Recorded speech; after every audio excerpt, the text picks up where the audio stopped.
dilkii halabuurka. Waxaa buugga taariikhda ku soo arooray sooyaalka rag waaweyn oo halabuurnimadoodii lagu qoray far waaweyn. bilowgii hore waxay dunida soo galeen iyagoo isruldhigaya, kamana ay soo muuqan buugga hore ee taariikhda. ilaa ay caqabado badan soo jireen oo ay ka soo tallaabeen. waxay ka tegeen raggani odhaahyo, halkudhigyo iyo fikrado waaray boqolaal sannadood. qofka raacraaca buugga taariikhdu waxa uu arkayaa in dad yawan halabuurada ay yihiin dad muuqaal ahaan, qaab ahaan, da' ahaan, af ahaan, ujeed ahaan iyo hanaan ahaanba kala duwan. laakiin waxa qudha iskaga mid ka hayeen waxa uu aaminsanaanta ay aaminsanaayeen waxay qabanayaan. yacnii waxay u dhigma yeesheen waxa gudahooda ka guuxaya. isla markaana waxay u dhabar adeegeen wixii dhibaato ka soo gaadhay si ay u xaqiijiyaan waxa laabahooda ka guuxaya.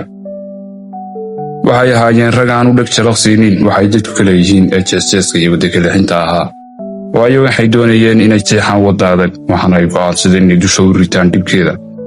halka dadka badigiisu ay ahaayeen ismadhibayaal ku raaxaysanaya macaanka iyo dhaldhalaalka dunida. waxay ahaayeen raggani halabuuro, ikhtiraacyaal iyo daafiidayaal. waayo waxay ahaayeen rag aan ku faraxsanayn inay noqdaan dabagalayaal iyo hoggaansanayaan. wax kastoo ay samaynayaan waxay doonayeen inay noqdaan waxyaga gudahooda ka yimid oo ay samaysteen. waxaa la yaab leh in halabuuradaasi qaarkood bilowgii noloshooda ay kala kulmeen caabus iyo cadaadis xooggan dadkuwii ugu dhowaa, walow niyad wanaag ba ka ahaatee. waxaa ku jira kuwo badan oo maray dhabbihii waalidkood la doonayay mid ka gedisan, sida kuwo waalidkood ay la doonayeen inay noqdaan dhakhtarro oo noqday garsoorayaashii ugu waaweynaa casrigooda, mid aabihii la doonayey injineernimo oo noqday abwaanadii iyo qoraayadii waayadiisaasi ka sheeganaa. sooyaalka shakhsiyadaadkaas oo kale way ka buuxaan. halabuurnimadu waa riyo qalbiga gargaraacda oo hurdada ka kicisa. marka ay baraarujisana garaaceedu sii bataa, qalbiguna jidhka ayaa u dardargeliyaa oo heegan u geliyaa riyadaasi soo tartaartay. xubnuhuna markaasi ayay u hoggaansamaan. halabuurnimada waxaa mahuraan u ah iimaan ay ku howlgasho. iimaankaasina waxau ka soo burqadaa qalbiga. mana yaqaano qofku meeluu ka imanayo, se haddana waa un dhambaal qofkaa dartii loo beeray, qaraankii ku meel mari lahaana la siiyey. waxa keliya ee ay uga baahan tahayna waa uun qalbigiisa inuu dhegaysto. aad ayay u kala duwan yihiin guulaysiga iyo halabuurku. laga yaabaa inay waalidiinta iyo barayaashu ku gafeen hilinka uu ilmuhu u raacayo noloshiisa. in badanna waaba lagu soo gafayey oo way dhacday, welina waa lagu gafayaa oo waa wax og.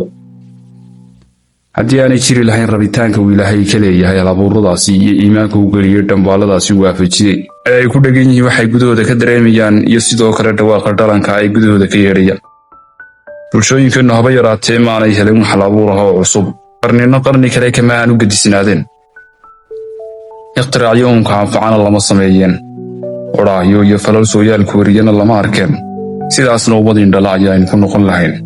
buugga la idhaahdo The 8 Habits ee uu qoray Stephen Covey waxa uu ku sheegay inay dadku kala doortaan 2 shay oo aan mid saddexaad lahayn. kuwaasi oo kale ah in awoodda gudahaaga ku jira aad isticmaasho oo dibadda aad u soo saarto si aad u xaqiijiso wax weyn oo adiga iyo noloshaba faa'iido ku leh, ambaba inaad xanibtood xabsiga u taxabto dhammaan awoodahaaga gudahaaga ku jira, isla markaana aad noqoto ismaluran nolol caadi ah. dariiqa hore waa dariiqa leh maamuusnida, sharafta iyo karaamada, waana soo saarista awoodda badan ee ku jirta naftaada iyo u dhig yeelashada uu qofku kula soconayo codadka gudihiisa ka soo baxaya. taasina waa shaqo ka bilaabanta gudaha qofka, kana muuqato saamayn ku yeelata dibadda qofka. dariiqa labaad waa dariiqa ismadhibidda, ismaluridda iyo noolaanshaha nolol caada dhaqameed ah. isla markaana waa dayacaad, ku tumasho, dilis iyo khasaare inaad khasaaraynayso awooddaadii saamaynta lahayd ee gudahaaga ku jirta. taas oo sababta inuu qofku dirin amba dulsaar ku noqdo wax soo saarka, fikirka iyo horumarka uunkuu la nool yahay. dad iyagoo wakhtiyadan nool waxaa fikirkooda loo khalkhalin karaa dhowr hab oo kala duwan.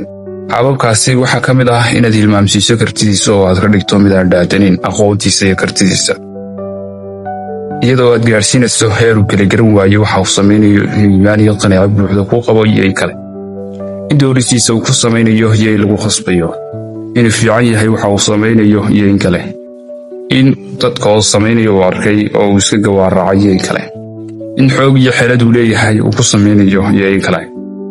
intaas ayuu ku eegyahay barnaamijkeena maantu. tan iyo kulanti dambe oo xiiso leh.